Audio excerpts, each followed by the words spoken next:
دا کم کس دی چې روزانه د عملنامې نه یو قیرات یا 2 قیراته ثواب کټ کیږي. راځئ چې معلوم کو چې چرته منګ او تاسو په دې کې نه یو، ځکه منګ نیکی کم ځای کې دومره کو چې الټه زمنګ د عملنامې نه روزانه یو قیرات یا 2 قیراته ثوابونه کټ کیږي، نو تاسو وایئ چې منګ به ګټه وکړو که منګ به تاوان وکړو. ګوره جی حدیث مبارک کې راځي چا چې د 3 خبرو نه علاوه سپی وساتو، هغه 3 خبرې کمې دي، یا د فصل د باغونو د حفاظت لپاره نو دا خیر دی، یا د ګډو بیزو کنډک دی د زناورو د څاروو د هغې د حفاظت لپاره نو دا خیر دی، او یا د شکار دپاره د ښکار دپاره سپی وساتو نو دا خیر دی. د دې 3 خبرو نه علاوه که شوقیانه د شوق دپاره چا سپی وساتو، نو حدیث مبارک کې راځي چې د دې بنده د عملنامې نه روزانه هر ورځ یو قیرات ثواب کټ کیږي. دا زه نه وایم، د ابو هریره صاحب روایت دی، سنن ترمذی کې دا روایت نقل دی، او د عبدالله ابن عمر سے په روایت کې راځي چې 2 قیرات ثواب نبی علیہ السلام فرمایي چې دا ترنه روزانه څه کیږي، دا کټ کیږي. او بعضې روایتو کې راځي چې یو قیرات د احد د غر عمره دی. تاسو ما ته ووایئ چې کم خلک شوقیانه سپي ساتي، آیا دوی ګټه وکړه او که دوی تاوان وکړو؟ وصلی الله علی النبی الامین. روزانه قرآن کریم راغستل ښکلول په سترګو په سینه پسې نیول دا د بعضې کسانو پوخ عادت ګرځېدلی، نو آیا دا عمل څنګه دی؟ جواب: ګوره جي د قرآن کریم په باره کې موږ ته دا حکم راغلی چې تاسو دا په ناظره باندې ووایئ، د دې تلاوت کوئ، په دې ځان پوهه کوئ او په دې باندې عمل وکئ، دا حکم راغلی. اوس یو سړي نه په ناظره باندې ویلی، نه د دې کوشش کوي، نه تلاوت کوي، نه په دې ځان پوهه کوي، نه پې عمل کوي، او د روزانه دا عادت جوړ کړی چې راځي د المارۍ نه قرآن کریم رخلی او بس دا ښکلول دي او چپول دي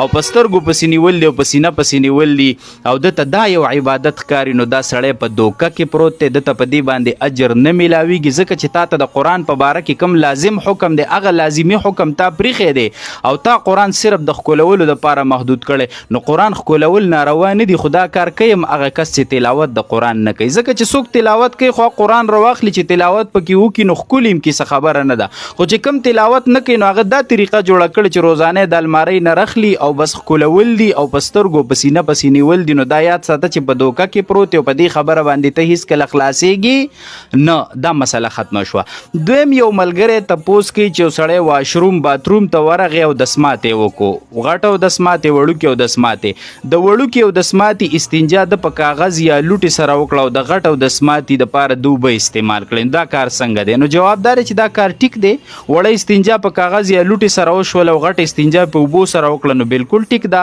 خو که دغلته اوبه هسې هم نږدې دي نو چې په کاغذ یا لوټې سره د وړه استنجا وکړه نو که دې نه پس دې اوبه استعمال کړه نو دا بهتر عمل دی، دا مستحب عمل دی، خو که استعمال هم نشي او پاکي راغلی ده نو بیا ټیک د استنجا بالکل هغه شوې ده. بل تپوس دا کوي چې په باتروم کې چارندم کول څنګه دي؟ نو دې جواب دا دی، ګوره باتروم کې هغه ځای چې کوم ځای کې خلک لامبي، صحیح شوله که نه، په هغه ځای کې ته چارندم کې نو چې په هغه فرش باندې اوبه واچې که نه، او هغه ځای کې که څه ګندګي نجاست یې هغه صفا شي او د اوبه تا نه ښکته ځي، نو بالکل په باتروم کې چارندم کول به جایز دي، روا دي، خو ګوره بهتر د دې وجې نه نه دي چې چارندم په شروع کې ته بسم الله نشي ویلی، په چارندم په درمیان کې که کوم ذکر و اذکار دی وظیفې دي هغه هم ته نشي کولی، چارندم نه فارغ شي نو په باتروم کې ته کلمه شهادت نشي ویلی، صحیح شوله، نو دې وجې نه بهتر نه دی، باقي جایز دی، او که بیا چېرته عذر نو بیا خو بالکل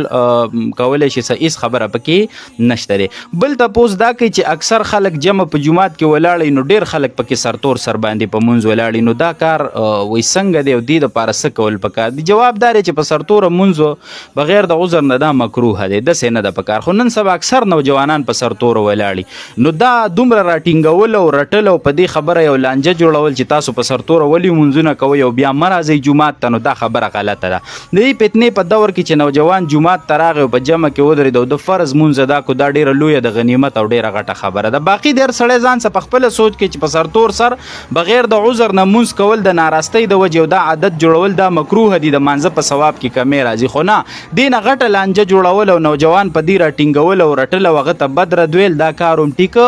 نه دی، دې سره به ته خلک د مانځه لمانځه نه څه کې توري کې پرېږده چې فرض مونځ کوي دا ډېره غټه خبره ده. بله خبره دا ده چې بعضې کس وایي راشي د خلکو په اوږو باندې خپې اړوي او مخکې سب ته ځي. نو ګوره اول خو دې خلکو له پکار نه دي چې په دې لاره کې کیني، ته بیا سیټ ته کښېنه چې ستا په اوږو خلک خپې نه اړوي، یا مخکې لاړ شه چې خالي ځای دی. نو چې مخکې هم نه ځې او سیټ ته هم نه کښېنو تا لار بنده کړې نو په دې ګناه کې تم شامل یې. اگر چې هغه هم نه دي پکار چې د خلکو په اوږو خپې واړوي او مخکې لاړ شي، خو نه چې تا لار بنده کړې نه مخکې ځې او نه سیټ ته کښېنې او لار دې بنده کړې او بیا ستا په اوږو خلک خپې اړوي، نو دا به په هغې به دې ګناهګارېږي، خو په دې ګناه کې به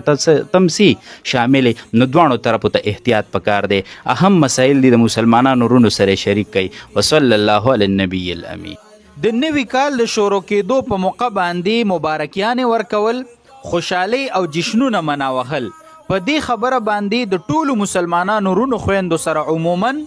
او د یورپ د مسلمانانو سره خصوصا خپل یو ضروری پیغام شریکول غواړم د قرآن او د حدیث په رڼا کې. ګوره چې زما مسلمان رور او زما مسلمانه خور دی د ټولو نه مخکې په دې خبره باندې ځان پوهه کی چې زمونږ او ستاسو اسلامي او مذهبي کال چې کم دی نو هغه د جنورۍ نه شروع کیږي، د محرم نه شروع کیږي، او زمونږ او ستاسو اسلامي کال چې کم دی نو هغه په دسمبر باندې نه ختمیږي، هغه په ذوالحجه باندې ختمیږي. دا خو اول خبره شوه. دویم نمبر خبره دا شوه چې آیا د نوي کال د شروع کېدو په موقع باندې چرته په قرآن او حدیث کې دا خبره شته چې مسلمان دی یو بل ته مبارکي ورکړي وي؟ د الله پیغمبر چې زمونږ او ستاسو د پاره مشعل راه دی، صحابه کرام، د امت فقها او بزرګان دین، په دغه ټول 1400 کاله اسلامي تاریخ کې چرته په یو ګوټ کې دا مسله شته، د دې جواز شته چې د نوي کال د شروع کېدو په موقع د اسلامي کال ولې نه چرته د مبارکۍ خبره شته چې مسلمانانو یو بل ته مبارکي ورکړي، یی جشن مناو کړي، یی د هغه ټیم مطابق د هغه رواج مطابق خوشحالي کړي؟ آیا دا ثبوت چرته په یو ځای کې شته؟ دا چرته په یو ځای کې نشته. په 1400 کاله اسلامي تاریخ کې په یو ځای کې دا ثبوت نشته. او ولې دې د نوي کال د شروع کېدو مبارکۍ ورکي؟ ستا د عمر نه یو کال کم شو، ستا له چې الله څو کلونه عمر درکړی نو د هغې نه یو کال کم شو، او یو کال ته د مرګ په طرف باندې نږدې شوې، د مرګ په طرف باندې یو کال ته ور قریب شول او قدم دی په هغه طرف کې خو خوشحالي د څه خبرې کوو؟ او پتا چې کم کال تیر شو دا د کم کال تیرېدو د کم کال د نوي کېدو چې ته مبارکي ورکې، آیا په دې تیر کال کې تا نه منځونه څو قضا شوي څو دي کړي؟ په تا حج فرض کړی دی که نه دی کړی؟ تا باندې زکات فرض ادا دی که ادا دی نه که؟ په تا روژه فرض وسنګ دی نیولې وه؟ ظلم دی کړی، ظالم جوړ شوی، د چا حق در باندې پاتې دی او که پاتې در باندې نه دی، د ځان سره حساب ولګوه. دا سوچو که چې د مرګ په طرف باندې نږدې شوم نو ته به وجاړې د الله په حضور کې، ته به جشن مناو نه کې، ته به خوشحالي مناو نه کې، ته به خلکو ته مبارکي ور نه کې، ته به د الله په حضور کې په زار او په قطار باندې وجاړې. دا د ځان سره یاد ساته، خو تا د ځان سره محاسبه وکړه. بل د الله پیغمبر صلی الله علیه وسلم فرمای من تشبه بقوم فهو منهم، چا چې د یو قوم مشابهت کو په یو خبره کې، په یو کار کې، په یو طور طریقه کې، نو دا به د هغې نه حسابېږي. دا څومره خطرناکه خبره ده. دا د یهودو رواج دی، دا د یهودو د عیسیانو رسم دی